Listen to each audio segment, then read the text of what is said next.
New TV Telugu. ఇప్పుడు Telangana top 10 చూద్దాం. NSUI 26వ ఆవిర్భావ దినోత్సవం కోట దుర్గారాజు ఆధ్వర్యంలో ఓయూ ఆర్ట్స్ కళాశాల ఆవరణలో ఘనంగా జరిగింది. రాష్ట్ర అధ్యక్షుడు వెంకటస్వామి జెండా ఆవిష్కరించి కేక్ కట్ చేసి విద్యార్థులకు పోటీ పరీక్షల పుస్తకాలను పంపిణీ చేశారు. ఈ సందర్భంగా మాట్లాడుతూ ఎన్ఎస్యుఐ ఇందిరాగాంధీ ఆలోచనలతో పుట్టి అనేక మంది ముఖ్యమంత్రులను, కేంద్ర మంత్రులను అందించిన విద్యార్థి సంఘం అని వెంకటస్వామి పేర్కొన్నారు. కామెపల్లి ప్రభుత్వ గిరిజన బాలికల ఆశ్రమ పాఠశాల ఇన్ఛార్జి హెచ్ఎంబి నెహ్రూపై విధించిన సస్పెన్షన్ను ఎత్తివేయాలని విద్యార్థినులు పాఠశాల ఎదుట ఆందోళన చేపట్టారు. ఓ ఉపాధ్యాయురాలు చేసిన తప్పుడు ఫిర్యాదు వల్లే ఆయనపై అకారణంగా చర్యలు తీసుకున్నారని బాలికలు కన్నీరు మున్నీరయ్యారు. నెహ్రూను తిరిగి హెచ్ఎంగా కొనసాగించాలని, లేని పక్షంలో ఆందోళన ఉధృతం చేస్తామని వారు హెచ్చరించారు. జనగామలో 99 రోజుల ప్రజాపాలన ప్రగతి ప్రణాళికలో భాగంగా ఎయిడ్స్ పై భారీ అవగాహన ర్యాలీ నిర్వహించారు. నెహ్రూ పార్క్ నుండి కలెక్టరేట్ వరకు సాగిన ఈ ర్యాలీని కలెక్టర్ సందీప్ కుమార్ షూ ప్రారంభించారు. ఈ సందర్భంగా ఆయన మాట్లాడుతూ ప్రాణాంతకమైన ఎయిడ్స్ వ్యాధిపై ప్రతి ఒక్కరూ అవగాహన కలిగి ఉండాలని, వ్యాధిగ్రస్తుల పట్ల వివక్ష చూపవద్దని కోరారు. ఈ ర్యాలీలో మెడికల్ కాలేజ్ విద్యార్థులు, ఆశా వర్కర్లు పాల్గొన్నారు.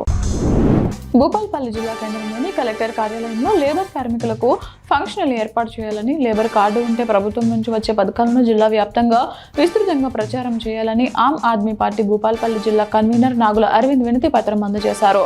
జిల్లా అభివృద్ధిలో కీలక పాత్ర పోషిస్తున్న కార్మికుల కుటుంబాలలో శుభకార్యాలు, ఇతర కార్యక్రమాలకు ఫంక్షనల్ లేకపోవడంతో వారంతా ఇబ్బందులు పడుతున్నారని ఆయన పేర్కొన్నారు. కరీంనగర్ జిల్లా కరీంనగర్లోని జ్యోతినగర్లో ప్రజాపాలన కార్యక్రమంలో భాగంగా ఎయిడ్స్ అవగాహన వాక్ నిర్వహించారు. అడిషనల్ డిఎంహెచ్ఓ డాక్టర్ సుధా ఆధ్వర్యంలో జరిగిన ఈ కార్యక్రమంలో ఎయిడ్స్ పై ప్రజలకు అవగాహన కల్పించారు. వ్యాధి నివారణ జాగ్రత్తలు, సమాజంలో అపోహలు తొలగించాల్సిన ఆవశ్యకతను వివరించారు. ఈ కార్యక్రమంలో ఐసీటీసీ కౌన్సిలర్ కవిత, ఇతర సిబ్బంది పాల్గొన్నారు. ఇరాన్పై అమెరికా, ఇజ్రాయెల్ దాడులను, యుద్ధాలను ఖండిస్తూ కామారెడ్డి జిల్లాలో యుద్ధ వ్యతిరేక కమిటీ ఆధ్వర్యంలో నిరసన ప్రదర్శన జరిగింది.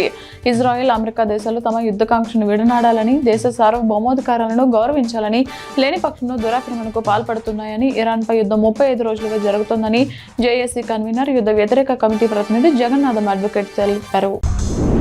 మంచిర్యాల జిల్లా బెల్లంపల్లిలోని కోటపల్లి పోలీస్ స్టేషన్ పరిధిలోని దేవులవాడలో ఏప్రిల్ 9, 2026న సిపి అంబర్ కిషోర్జు, డీసీపీ ఏ భాస్కర్ ఆదేశాల మేరకు జైపూర్ ఏసీపీ వెంకటేశ్వర్ల ఆధ్వర్యంలో పోలీసులు విస్తృత తనిఖీలు నిర్వహించారు. ఈ దాడుల్లో 37 వాహనాలను సీజ్ చేసి 2000 లీటర్ల బెల్లపు పానకాన్ని ధ్వంసం చేశారు. అలాగే 70 లీటర్ల గుడుంబాను స్వాధీనం చేసుకున్నారు.